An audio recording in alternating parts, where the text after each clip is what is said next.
Hello, Mia. Hi, Carol. So, we are back again for Refried Scenes. We are back! That's right. So, this time we did a movie that I had seen neither of these films prior to watching this. Yes.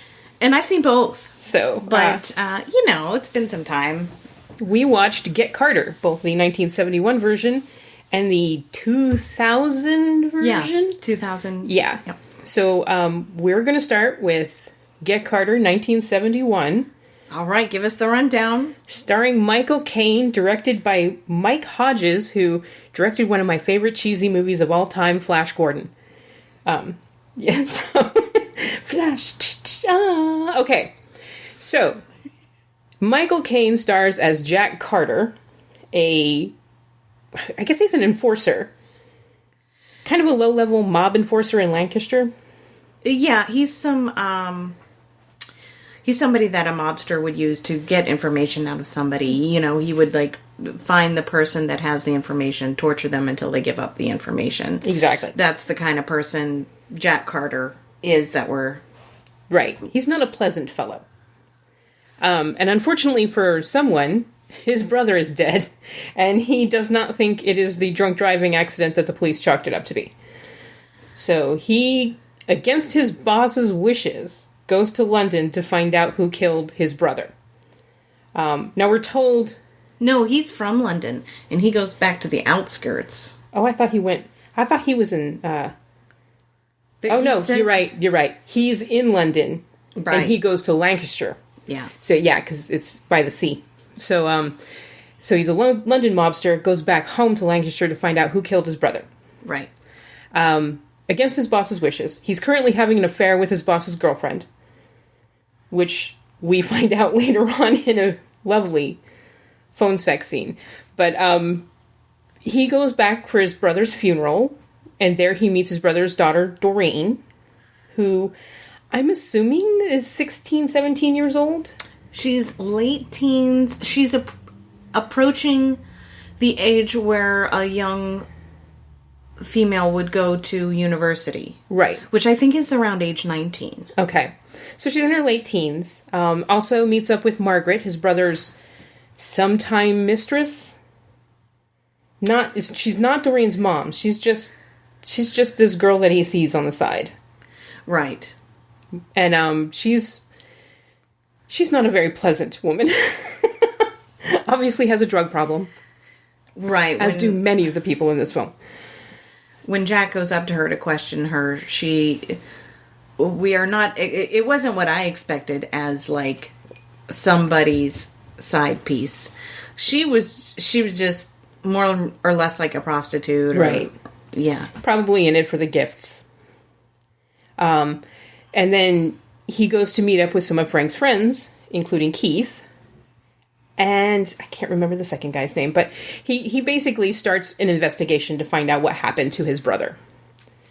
And through the course of this investigation, first his boss sends a couple of hoods, Connie and Peter, to pick him up because he wants him back in London. So he's avoiding these two. Plus he's questioning people in London about his brother. Lancaster. In Lancaster, sorry. Yeah, I'm going to get this confused. My apologies, English people.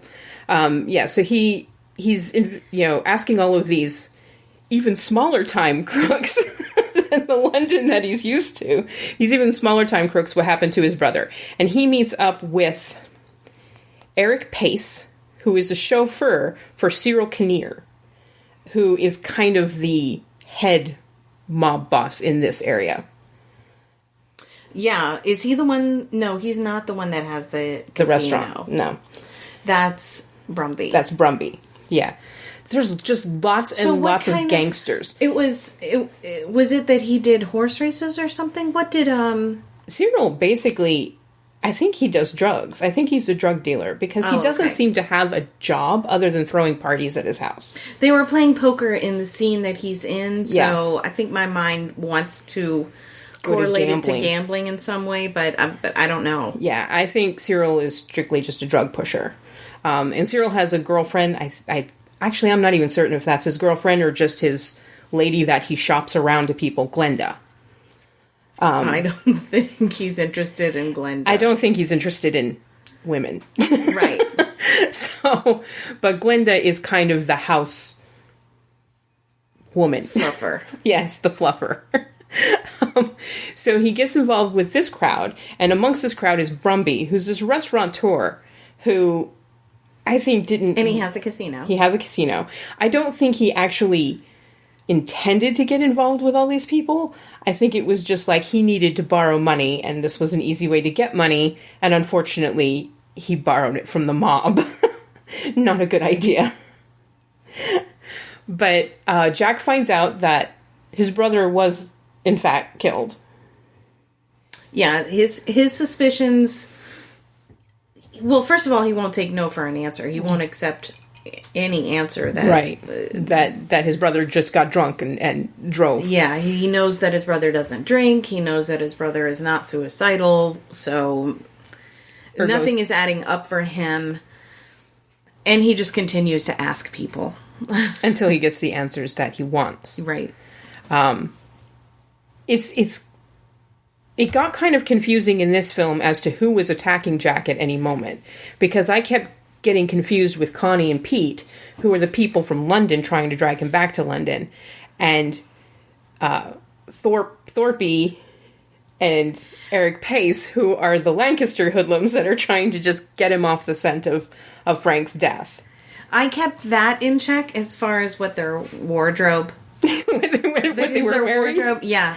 There was a clear divide in, like, these are the wealthy mobsters, and these are the gritty, not so wealthy, yeah ones. But I did continue to get confused as to who somebody worked for. Yeah, you almost need a spreadsheet to figure out who works for who. And poor Keith, who's just trying to help Carter get answers, gets the shit beat out of him, and he's not involved with any of this mess. He was just a friend of Frank's. But Carter stays at this boarding house with this really wonderful landlady Edna, who's probably my favorite I'm character. looking her up on Airbnb. Yeah, my favorite character of the film. She just takes no guff. And she gets roughed up because of him, but she's okay with it because it's young Michael Caine. I'm pretty sure she just fancies him. I think she fancies every guy that comes that rents at from her at her bed and breakfast. There's this very creepy scene where Michael Caine is sort of using this element to gauge what kind of person this Edna is. Mm-hmm. And it's just really creepy. It is, yeah. It's just creepy. Edna lost points for me in that scene. She kind of lost points for me when Carter she gained any points, but that's when I was like, okay, Edna, I'll give you a good review on Airbnb, but I'm not staying there. She lost a little bit of points with me when she slept with him. Because, granted, girl's horny, It is young Michael Caine. He's kind of good looking. But we get to the point where he kind of figures out what happened to Frank, in that he sleeps with Glenda, who is the house floozy for Kinnear, and she is involved in porn, and she keeps a stash of porn in her apartment. She knew how to work that gear shift in that car. Right. Yeah, she did. That's what seduced him. And he turns on the projector that's next to her bed, because she says that she regularly sees Brumby as well, and that Brumby liked the particular film that is currently in her projector. Which is super shady. Yeah, super shady. So he turns on the projector, and first of all, porn in 1971... you had to put up with the projector noise. I was kind of giggling. It's a horrible scene because Doreen is actually on the film. And it's the one time in this entire movie that you actually see sadness on Michael Caine's face, on Carter's face. He doesn't show any emotion when his brother has died or at his brother's funeral or anything. So the film is... Teacher's Pet.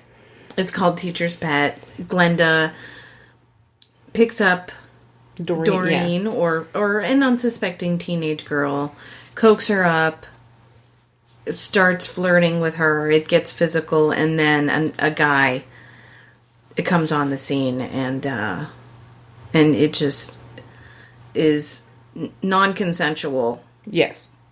She's basically raped on film. And he actually cries, and I think that's the only emotion you see from Michael Caine during this film. Yes, that's... And needless to say, he does not take that nicely. He almost drowns Glenda, getting information from her about who were the people involved with getting Doreen, and she names Eric and Kinnear. And Brumby just on the side. I don't think Brumby She is didn't name Brumby. Yeah, Brumby's not on the film. Brumby just likes the film. She didn't name Brumby. The next person he got to named Brumby. Yeah. Brumby. And then he goes to talk to Brumby. Brumby actually offers him $5,000 to kill Kinnear. To which he says no. He doesn't just do that, though. He implicates him in the crime. Yeah. Mm-hmm. Making it a mutually beneficial hit. Right. He says he didn't know that Doreen was Frank's daughter. He didn't know who she was. Carter ain't falling for that shit. Right. So, he takes Glenda, puts her in the boot of the car, in the trunk of the car, and drives. There's a lot of car scenes in this film. Just driving around London. And it's her car. He parks her car at a wharf. And then, because they're being followed by Connie is an and Peter. Industrial area of the country, so there's machinery going on. You're not really sure.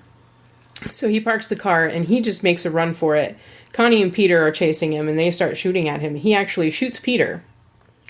And then Connie decides to just push the car into the river. And they're thinking that they're ruining Carter's car. Right. Not realizing that Glenda's actually in the trunk. So, Glenda's gone. He decides he's going to... Margaret is also on the film. And I think Margaret is actually the one that set Doreen up for the film, since she knew Doreen. Yeah. At some point in the dialogue, I forget exactly what's said, but it's that Margaret referred her as the mark, basically. Basically, yeah. So he goes and gets... he buys drugs, a bunch of heroin, and he basically kidnaps Margaret, takes her to the woods, and shoots her up and gives her a fatal overdose. And then plants her body on Kinnear's property. And then he goes after Eric, who apparently is the dude on the film who rapes Doreen and is the one who basically forced his brother to drink alcohol and then staged the accident. Not a nice guy. No. So he goes after Eric, and they end up on the beach, and this is, oh my gosh, this is like coal country beach. You see Kinnear call somebody. Oh. Yes, he calls Jay. You only know him by the J insignia ring that he's wearing. He calls Jay and asks him to take care of Carter. So, and that's while they're at a party at Kinnear's, and this is prior to the very last scene of the film, which is Carter catches up with Eric, forces him to drink a bunch of whiskey. After chasing this man for I don't know how long. Gosh. I mean, he is ragged. Yeah. By the time... I think Carter just continues to chase him to see how much farther he can crawl. Yeah. And then forces him to drink a bottle of whiskey and then shoots him. And then loads him into... No, he hits him over the head. Oh, he hits him over the head with the gun, that's right. He aims the rifle at him. But then he bludgeons him with the rifle and then puts him in a coal buggy and that just dumps him into the river. And I'm curious, Lancaster, what the hell are you doing just dumping coal in your rivers? This beach is a mess. This is a grimy film. Prior to actually going after Eric, though, Carter does send the film. Oh, yes. And information to the Vice Squad. So, while he's killing Eric, the police show up at Kinnear's and arrest everybody. And then your last shot is Carter on the beach. I thought that the police were arresting him because somebody had found Margaret. He sent the video, or the video. It's a film. The film would still be squad. in the mail, right? Yeah, I'm not certain how long mail takes in London, but either way, he tipped off the police to search for Margaret. I just figure that's going to be found later, and that the police were there because Margaret. So they showed somebody pulling her out of the water. She had. Yeah. They find her on his estate, and I'm sure that he clued them in that go there because something bad is happening there, and he left a trail of her clothes down to her body. So so it's easy to find her. But your last shot is Carter on the beach, and he's actually smiling. He's actually laughing and smiling because, job is done. And then he goes to throw the rifle into the water, and Jay shoots him in the head. You see the sniper rifle, and it shoots him in the head. Nice, and then clean hit. Jay just walks off, and your last shot is just the waves kind of hitting Carter's body. And it's like, Jay's not going to get paid because his employers just got arrested, but it was a clean hit. We both agree that was an inappropriate ending for the movie. Yeah, I like that ending to the movie. Jack Carter is very much an anti-hero. He's not a pleasant man. No. Obviously, he's roughed up people for money. And I'm sure he's killed quite a few people for money. He's never shown to be a hero in this film. He's a guy looking to find out what happened to his brother, and he takes care of the people that did it to him. And it doesn't, it's a very grimy film. It's got almost a grindhouse feel to it. No, I wouldn't say that. It's just gritty, and the musical score. The musical score is actually quite good. Speaks to that. The wardrobe speaks to that. The set design speaks to that. The cast was just amazing. I will say Britt Eklund, who is his boss's girlfriend, is wasted. And we'll get to that in the remake as well. I don't see the point to that character. Other than Britt Eklund was willing to take her top off for a phone sex scene. And that seems to be the only purpose to that character. I like how they used it in such that, that's where we see what kind of person Edna is. Yeah, because Edna's in there listening to him. Like him having a romance going on with his boss's girlfriend, like I couldn't give a shit less about that. Yeah. And I don't know, here it's not really portrayed as a romance type thing. I'm using air quotes here. You can't hear that. It's more of a fling. They enjoy each other's company sexually, I think. It's not, okay. Yeah, I'd never perceived him as wanting to. But he said he was going to take her away for the weekend or something. Yeah, it's just for the weekend, though. I never perceived him as being serious about anything. Her boyfriend or anything like that. Wants to put a ring on it. I never got that impression. I got the impression that she's really cute and he likes to fuck her. That was my impression. Okay. But he fucks many women in this. Well, he 3 of them at least. Yeah. So that's Get Carter, 1971.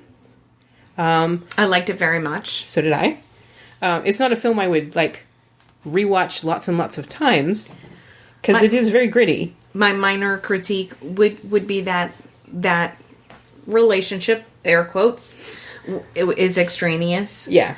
And that there's no reaction from Doreen. We don't know if she knows she was being filmed, how she would feel about her dad going to try to make this right on her behalf, or Carter trying to make it right on her behalf.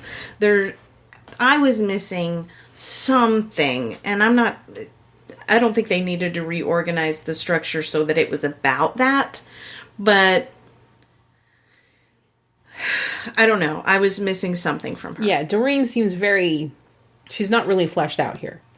You see her a few times, and she's a teenager, but, I mean, the last time you see her is basically him giving her money and her going into a coffee shop with her friends, other than the film. It was more like kind of a voiceover of reading a letter that she had sent him, right? Yeah. I think. Yeah. And telling him that she's going to university to live with, to room with her friends. Yeah. And that's about it. So, other than the whole... I'm assuming his boss in London sent those goons to grab him because he found out about the affair. But that's not really... It could just be that his boss just wanted him home because he had somebody that he needed beat up. That's really how I took it. Yeah. Yeah. I don't think his boss cared about that small time. Yeah, but this is... BS. This is a very gritty film about not pleasant people. Nobody here is really pleasant. And then it makes perfect sense for him to be killed at the end. Yeah. So, fast forward to 2000, and we have Get Carter starring Sylvester Stallone. Who's not Michael Caine. And Mickey Rourke. And Mickey Rourke. Ooh. And Rachel Lee Cook. Rachel Lee Cook is Doreen. Is she Doreen here? Yeah. Yeah, she is Doreen here. Now, they changed his brother's name. I found it funny, because in the 71 version, his brother's name is Frank. And here, his brother's name is Richie. And I was wondering why the name change. Yeah. And then I realized, well, wait a minute. Sylvester Stallone has a brother named Frank. Most of the character names remained the same, except for, like, there was 2 characters from the original that they combined into one character here. Yeah. So they took that first name and then that last name and kind of made a new character, which is fine. Right. Michael Caine is in this one. He plays Brumby, who is your casino owner. Oh, that in the 71 version, I totally forgot. He kills Brumby by throwing him off the... He goes to see him in his 5th story restaurant and throws him off the balcony. Yeah. After Glenda. Yeah, after Glenda, he finds the tape. Yeah. So, Brumby, he kills everybody except Kinnear. Kinnear, he gets arrested. Which I kind of... That is very apropos. I kind of like that. I know he was... Yeah, I think he realized he wasn't going to get through everybody to get to Kinnear and get out alive, so he just had the police do it for him. But, okay, so Sylvester Stallone is going back. He is a Las Vegas hoodlum. Hoodlum? Works for a mob boss in Las Vegas. So he oozes Las Vegas attitude. Yeah. His suits are so shiny. They're so shiny. They're just so shiny. And he's having an affair with his boss's girlfriend, who I believe is played by Gretchen Mol. I think. I'm not sure what her name is. It is a familiar face. She was entirely too young for Sylvester Stallone. She looks about 19. Here, it is very much, I want to take you away. We're going to, we're going to run away together type thing. And she was styled with this very romantic sort of light vintage look. Yeah. And it was like, what? This isn't, she's not Las Vegas at all. How is she the boss's bitch girl and his girlfriend? Like, that was out of place for me. Yeah. I think that casting and she only shows up in like 2 scenes. Again, we don't need her. We don't need that character. Connie is played by John C. McKinley, who makes a career out of playing assholes. He's just loudmouth assholes. I think they could have dialed that back. He is over the top asshole. Yeah. Here, it's on full throttle. But yeah, Stallone goes back to. They don't say where he goes back to. No, but there's sort of cliffs and it's hilly, but it's not mountainous. So I was thinking just a few hours west or north of Vegas. Yeah, he takes a train, so he doesn't fly. And Rachel Lee Cook drives there regularly. So you're talking 2-3 hour drive from Vegas. Yeah, so he goes to find out what happened to his brother Richie. Here we have Richie's wife is actually there, played by Miranda Richardson, who woefully underused. I'm not quite sure why they included the wife here, because they didn't include the wife in the 71 version. It just seemed like she was there to constantly give Carter the guilt trip of reminding him that he has not been an active role in his brother's life for the last 5 years. Right. That's Gloria. Her name We is know Gloria. that he moved to Las Vegas 5 years ago because we're told how many times? Oh, God, like 3 or 4 times. You haven't been here for 5 years. 5 years ago, you walked out of his life. 5 years you've been in Las Vegas. 5 years. He's been there 5 years. Rachel Lee Cook stars as Doreen, who gets a more beefed up part here. Far more beefed up part. Far more beefed up You can tell she's incredibly emo because she's got a nose ring and she doesn't wash her hair. And she smokes and drinks She smokes coffee. and drinks. Yeah, drinks coffee. Mickey Rourke, they changed the first names on a lot of these characters because Mickey Rourke is Cyrus Pace, where in the original it was Eric Pace. Yeah. So Mickey Rourke, and prior, I think he was just starting down the plastic surgery road. He doesn't look completely plastic here, but he's also not very good. He looks like a Las Vegas bouncer. Yeah, which yeah. And he immediately takes Carter, who they're already acquainted. Yeah. He immediately takes him upstairs to his place to show him his porn. His porn palace. Yeah. It's like that is what I do now. This is my women's. These are my... It's like, ew. Like, wouldn't you be a little... You know why he's there. Why would you... And you know why you killed his brother. Why would you say, oh yeah, I do porn now? Michael Caine is... Be a little understated on just that. Just a little bit. Michael Caine is Brumby, and then Alan Cumming shows up as Jeremy Kinnear. They ditched the Cyrus. Because that were... Cyril. They ditched the Cyril. I guess that was entirely too British. So he's Jeremy Kinnear. Can we get Alan Cumming a decent film, please? Please. He's such a good actor, and he's always in these crap pictures. But the basic premise remains the same. He goes to this town to find out who killed his brother. Speaks to his brother's wife, who reminds him that he's been gone for 5 years several times. Talks to Brumby, who apparently was Richie's boss in this one. And Brumby says, oh yeah, he wasn't involved in any shenanigans that I know of. But then we find out that he looks at... oh, that's the other thing, because he goes to Cyril, and Cyril's like, yeah, you can have the tape of the night that Richie attended bar. It was the last night he was alive. Here's the tape. You can watch whatever. And he watches this tape and notices that Geraldine... who is... He sees her first at the funeral. Yeah. So he's like, well, something's up here. And then he sees her again. She is Cyril's main girlfriend, I guess, or one of his posse. One of his harem. But she wears a variety of wigs. But she is seen giving Richie a disc. And it is kind of ridiculous because the way she hands it to him is the disc is facing the camera and light is shining on the disc, and you can absolutely see that it is a compact disc that she is handing to Richie across the bar. They went for that subtlety, like, you know? Yeah. And he like grabs a mirror so he can zoom in on it. It's a compact disc, honey. We can all see it. Maybe they should have put it in the little case and had a label that said compact disc. Porn.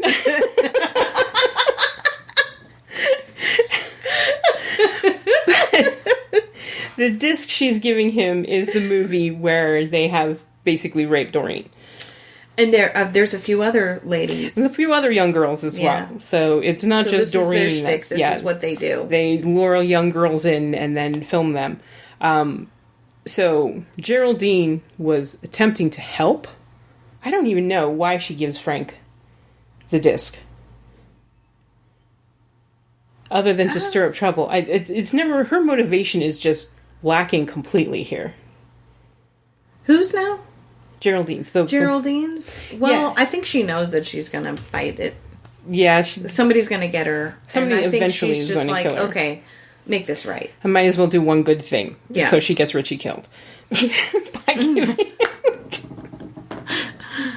Oops. So it kind of just follows the same thing. Connie and Peter come down from Las Vegas to bring Jack back. Only here the boss is mad at him because he's having an affair with his wife. And he tells her, just come away with me. We'll just leave. We'll just get away from this place. And she, of course, is like... Is that your Stallone? That's my Stallone. Hard to tell... not quite intelligible enough. We had to have the subtitles on in this film because every time Stallone talked, it's like, what did he just say? He mumbles. So many characters in this film mumble. Yeah. Between him and Mickey Rourke. And Rachel Lee Cook, too. They Yeah. all just talk... And don't move their mouths much when they talk. So if you read lips, you're shit out of luck. Yeah. You need the subtitles on. Yeah. And when he talks to Mickey Rourke, it's just...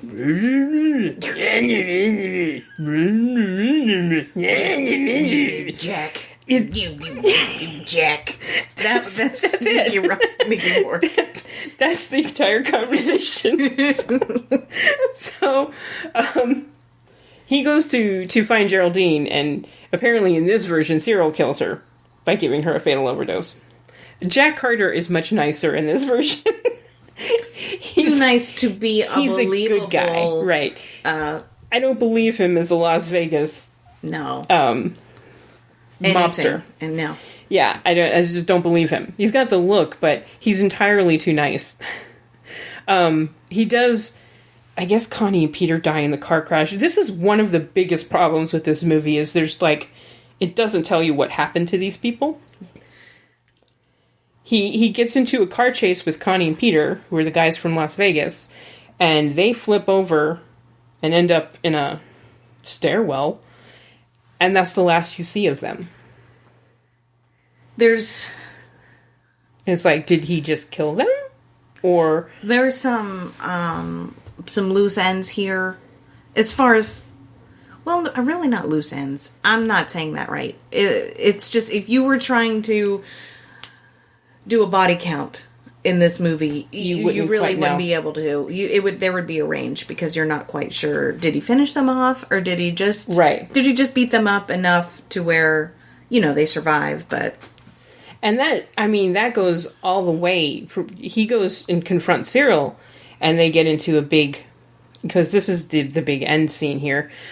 One of the big end scenes. He confronts Cyril and beats the crap out of him. They beat the crap out of each other in a nightclub with hundreds of people watching them.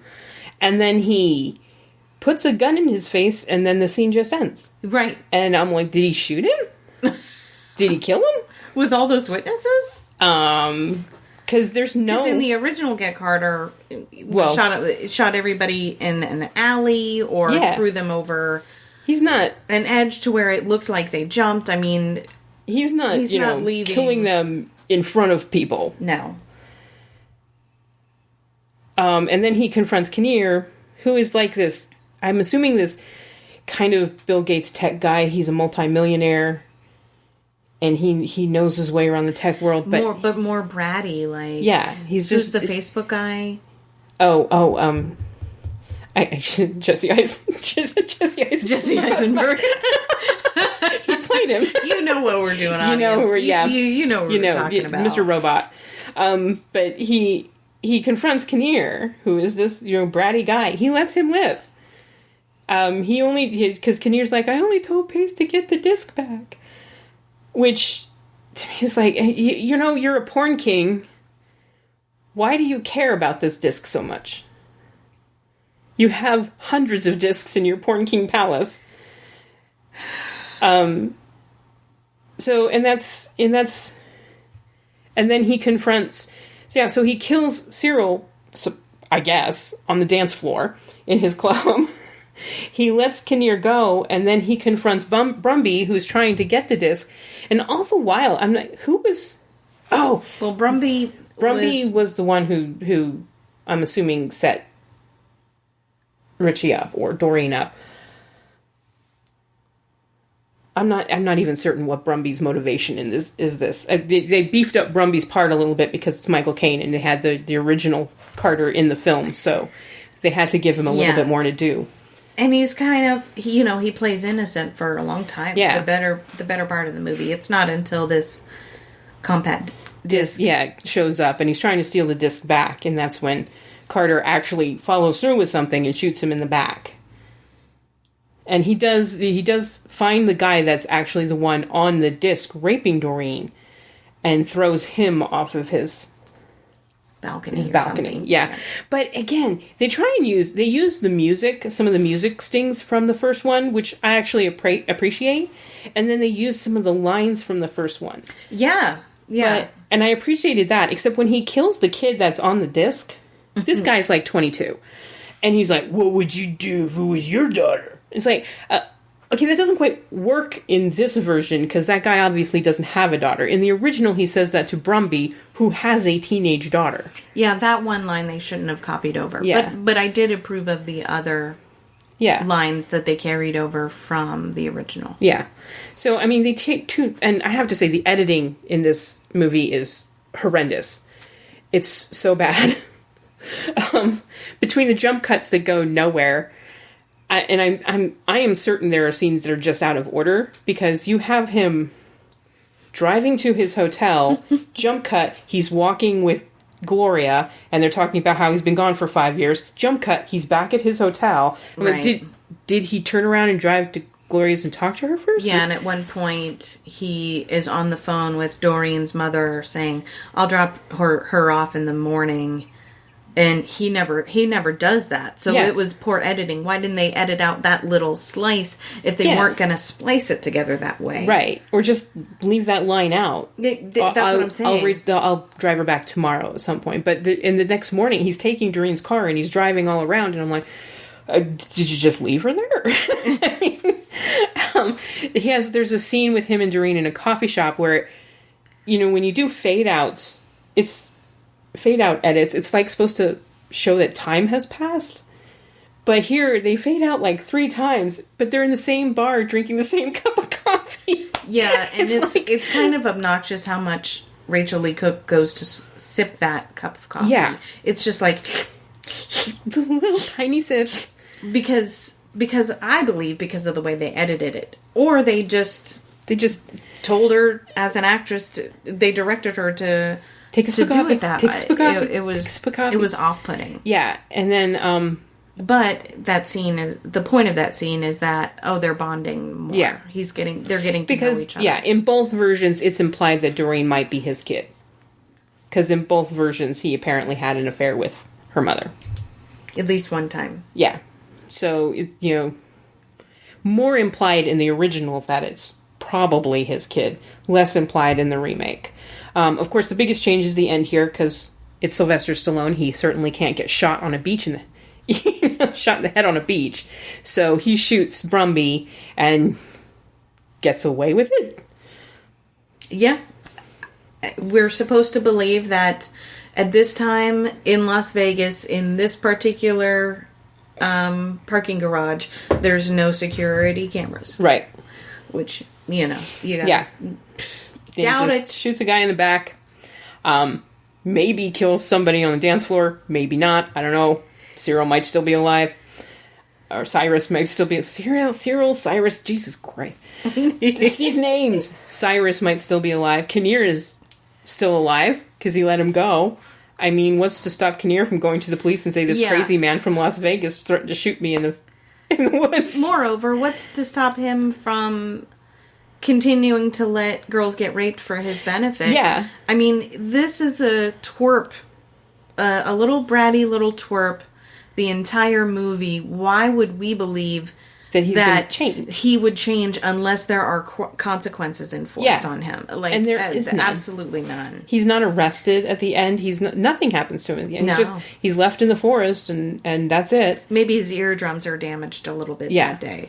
But that's it. So there's no follow-through with that character. There's no follow-through with the Cyrus character, because as far as I know, he's still just bleeding on the dance floor. Brumby's the only one where there's an actual... Does he not have bouncers in his own club? I don't know. I don't understand. Yeah, it's like you've got a hot nightclub on the first floor and a porn palace on the top floor. You would have bouncers all over the freaking place. And here... thing is, with the 71 version, because you are introducing porn into this, the 71 version, I absolutely believe that there was one copy of that film, and it was in Glenda's camera. Because you don't have a whole lot of mass production No. in that particular film. No. In the 2000 version, it's one disc, and you gotta get that disc. That disc was copied off of a hard drive somewhere. They didn't film that film on the disc. Right. So there's going to be multiple copies of this film all over the place. So what is the purpose of this one disc being so important? They had to keep that plot point from the original, and they didn't keep it very well. I mean, Doreen's going to have to live with the fact that they're... It would have made more sense for Carter to break into somebody's and torch all the computers, or... I was thinking just, you know how they do in a heist movie. Somebody goes in with a USB drive, copies the data over, deletes it off of the hard drive. And or just, torch the nightclub with the hard drives in it, because it's all in his little porn palace upstairs. Maybe they would have done that. Maybe that's the scene after beating him up on the dance floor. Cyrus, but we don't know, because the editing was just so terrible. It's just so terrible, yeah. Also, let's talk about the problems that we have with this movie, because we're already in there. Yeah. I didn't feel the need for, I forget his name, the guy from London, the loudmouth backseat driver. Oh, Connie, yes. He was annoying as fuck. Yeah. He was absolutely no threat whatsoever to Stallone. Yeah. They were just kind of an obstacle or a reason to have an extra car chase or two. Completely annoying. Plus, they could have had a car chase with police officers or something instead. This was terrible. Yeah. Plus, Stallone beats up Connie. And then you have a car chase with them, and I swear to God, with all of the cuts, half the time John C. McGinley has the beat-up makeup on and his eyes swollen shut, and half the time he doesn't. And I kept getting confused. It's like, wait, he doesn't have the black eye now. It's like they were splicing together two different car chases. And it's that annoying type of car chase where you have that person in the passenger seat going, go faster, get him. It's like, he can't go any faster. Just the worst backseat driving possible. And they're just throwing guns out the window and shooting, and nobody is stopping them, or... No. And have you been on Las Vegas Boulevard? Like, you can't have a car chase on that street because the traffic doesn't fucking move. I will say, at least in the 71 version, they got this right, because it's not really a high-speed car chase at all. They're basically just avoiding obstacles on the roads. Right, in between alleys, going under laundry. They're just avoiding obstacles. They're not going past like 40 miles an hour because they can't. Here, it's like high-speed car chase, and where is this taking place? It's like, well, we need a car chase here, so just hang your gun out the window and fire indiscriminately. I don't mind a car chase, but you have to be like John Wick about it. Yeah. You have to get it right. Yeah, and it was so poorly edited. It's just so many little tiny edits all over the place. Interspersed with comments. Just Connie just going, get him.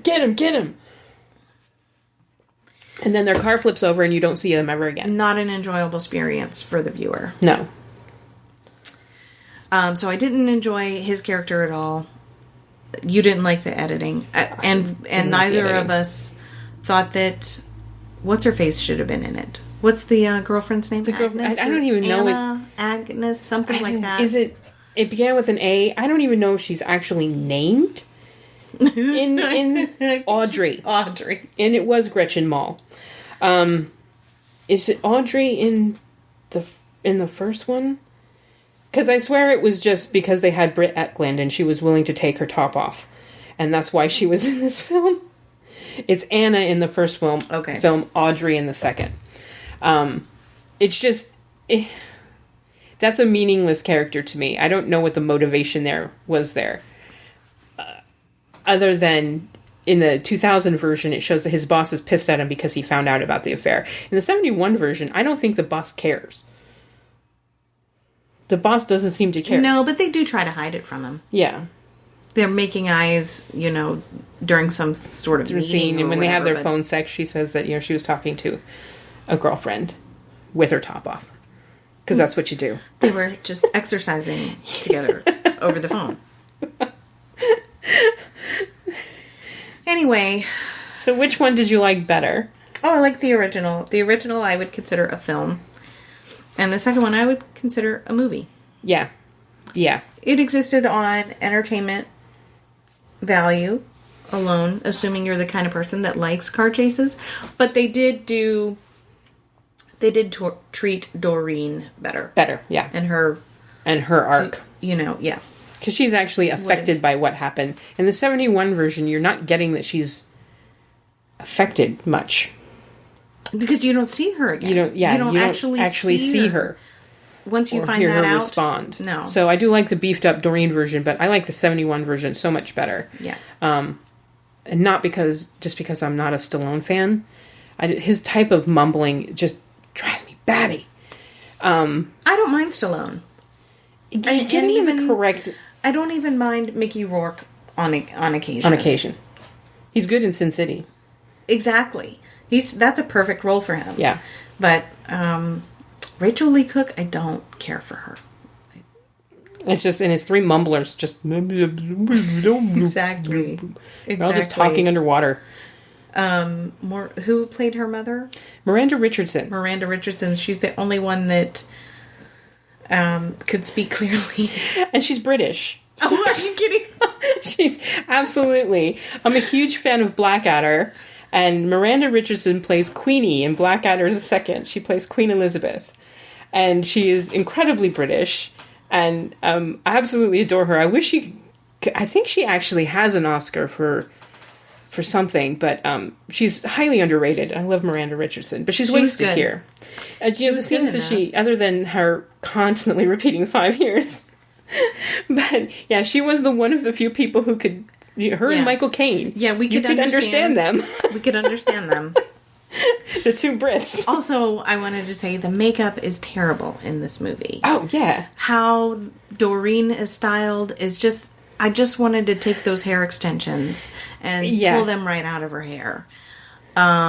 And the fake bruising on Stallone or Khan or Mickey Rourke, it was just... It seriously looked like a high school theater production. Somebody just patting purple eyeshadow on his face. Yeah. And he had the double Chinese tiger on his biceps. Somebody drew that with a Sharpie. It was a terrible fake tattoo. Terrible fake tattoo. Even the scars, because he's supposed to have some scars to show he's a big tough gangster guy in Las Vegas. And he's only been a gangster for 5 years. 5 years, yeah. those scars kept moving. I'm like, did no one take pictures? They did. Did no one take pictures of where you put the scars in the last scene? Oh my goodness. So, yeah, 71 version by a mile. Again, not a movie I would, actively seek out because it is just so gritty. But if you're in the mood for a gritty gangster film, that doesn't... It's a revenge tale. Yeah, and doesn't show them in this really kind of glorified light that a lot of mobster movies do. Yeah, 71 Get Carter is a really good film. Yeah, I agree. So, now's the time where we think of what we're going to do next. And I have the list of movies... And I'm not rolling a die, because we actually have 21 movies on the list. I am going to get my randomizer out. Okay, so I have the randomizer up. We've got between 1 and 21. And here we go. The number chosen is 5, which is Scarface. Oh, wow. Oh, God, I gotta sit through this freaking Al Pacino Scarface.